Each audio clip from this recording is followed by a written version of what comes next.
Salve pessoal, tudo certo? Leandro do R aqui. Vamos dar continuidade ao nosso estudo do Introdução ao Marxismo, a partir da obra da Martha Heinecker, que é conceitos elementares do materialismo histórico. Nós já tratamos da produção, relações de produção e agora vamos entrar em forças produtivas. Vocês vão vendo que os conceitos se complementam.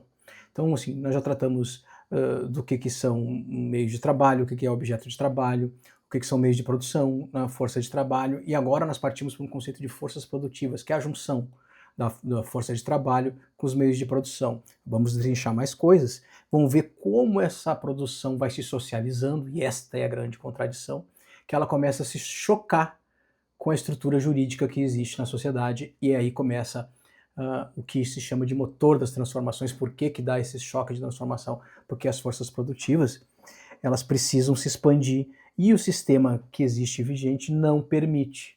E vocês vão acompanhar esse estudo, é um estudo lento, é um estudo que nem todo mundo vai seguir em diante, infelizmente, mesmo os conceitos elementares as pessoas têm que parar para pensar, estudar.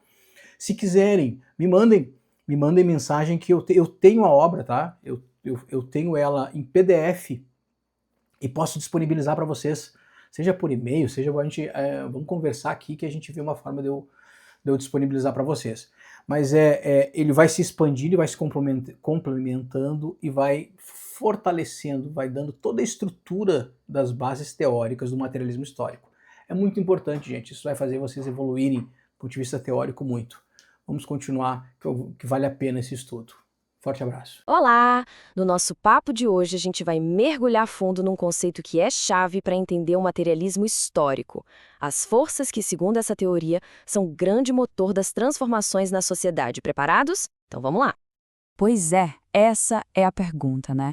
Por que a história não fica parada? O que realmente empurra o progresso, que causa as revoluções e muda o jeito como a gente vive, trabalha e se relaciona? E a teoria que a gente está analisando aqui tem uma resposta bem específica para isso. E ela se resume a este termo: forças produtivas. Guarde bem esse nome, porque ele é a peça central, o verdadeiro motor por trás das grandes viradas históricas. Ok, então o que raios são essas tais forças produtivas? Vamos pegar esse conceito e, sabe, desmontar peça por peça para entender como esse motor da história realmente funciona. Olha, de um jeito bem simples, as forças produtivas são a junção de duas coisas. De um lado está a nossa capacidade de trabalhar, a força humana, e do outro, tudo aquilo que a gente usa para fazer o trabalho acontecer. Juntando os dois, a gente tem a capacidade produtiva de uma sociedade. E olha, esse ponto aqui é fundamental. Quando a gente fala de força de trabalho, não é só sobre suor ou força bruta, não. Pensa só, o conhecimento de um programador, a habilidade de um cirurgião, a experiência de um professor, tudo isso, essa capacidade mental e física que a gente coloca em jogo, é força de trabalho. Beleza. E a outra metade da equação? São os meios de produção. Basicamente, são as ferramentas e os materiais que a gente usa. É todo o mundo físico que a gente transforma, sabe? As máquinas, os computadores, a terra, os prédios, tudo isso entra no pacote.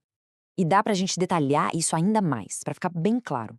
Pensa assim, os meios de produção têm duas partes. Primeiro, os objetos de trabalho. Isso é matéria-prima, aquilo que vai ser transformado. Pode ser madeira, algodão, ou hoje em dia até um monte de dados, né? E a segunda parte são os instrumentos de trabalho, ou seja, as ferramentas que a gente usa para fazer essa transformação. Aí entra tudo, desde o martelo até um software super complexo. Certo, então a gente já entendeu as peças. Mas o pulo do gato está em como essas peças evoluem com o tempo. Porque a produção não fica parada como um ato de uma pessoa só, isolada.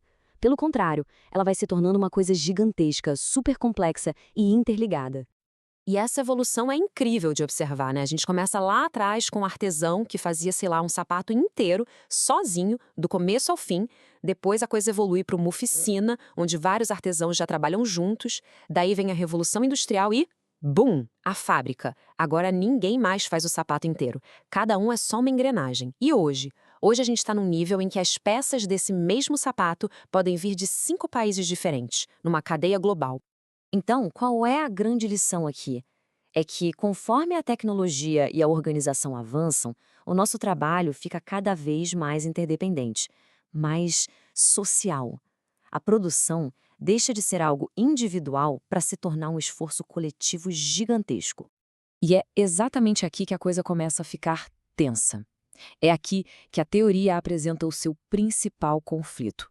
Porque esse motor que está sempre acelerando, sempre se desenvolvendo, uma hora ele simplesmente não cabe mais na carcaça, na estrutura social que existe. Imagina um cabo de guerra. De um lado, a gente tem as forças produtivas, que são super dinâmicas. Tecnologia nova, ciência, colaboração global, tudo mudando numa velocidade absurda. Do outro lado, a gente tem as relações de produção. O que é isso? São as regras do jogo, as leis, principalmente as de propriedade, o jeito como a sociedade se organiza. E essas regras, essas tendem a ser bem mais duronas, bem mais resistentes à mudança. E tem uma citação famosa de Marx que resume essa ideia perfeitamente. Ele diz que chega um ponto em que as forças produtivas entram em choque com as relações de produção.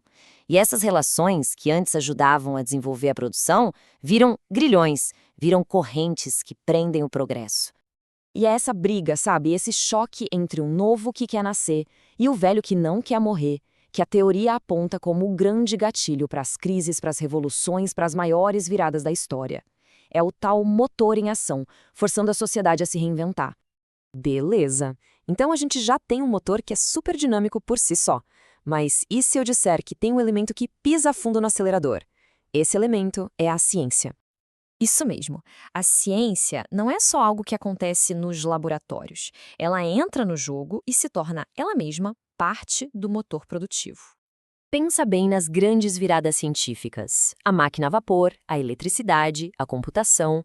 Cada uma dessas coisas não só deu pra gente ferramentas novas, mas transformou completamente a forma como a gente produz tudo. A ciência vira uma força produtiva direta e, com isso, ela acelera brutalmente o desenvolvimento. E o que acontece? Aquele conflito com as regras antigas da sociedade fica ainda mais agudo, mais intenso. Então, para a gente ir amarrando as pontas, toda essa dinâmica, essa dança e esse conflito constante entre a nossa capacidade de produzir e o jeito que a gente se organiza socialmente, isso tudo forma a base, o alicerce sobre o qual o resto todo da sociedade é construído. E isso nos leva direto para o nosso próximo assunto. Essa base material, essa combinação de forças de relações, é o que constitui a estrutura econômica da sociedade. É como se fosse o esqueleto que sustenta todo o corpo social. E para a gente fechar, fica aqui uma provocação. Hoje, as nossas forças produtivas são digitais, automatizadas, conectadas globalmente. A gente está falando de inteligência artificial, de trabalho remoto, de informação que viaja o mundo em um segundo. Diante de tudo isso, quais são as contradições que estão surgindo agora? Quais são as regras do jogo que já não fazem mais sentido? Que grilhões essas novas forças estão forçando hoje? A resposta para isso, muito provavelmente, está desenhando o nosso futuro agora mesmo.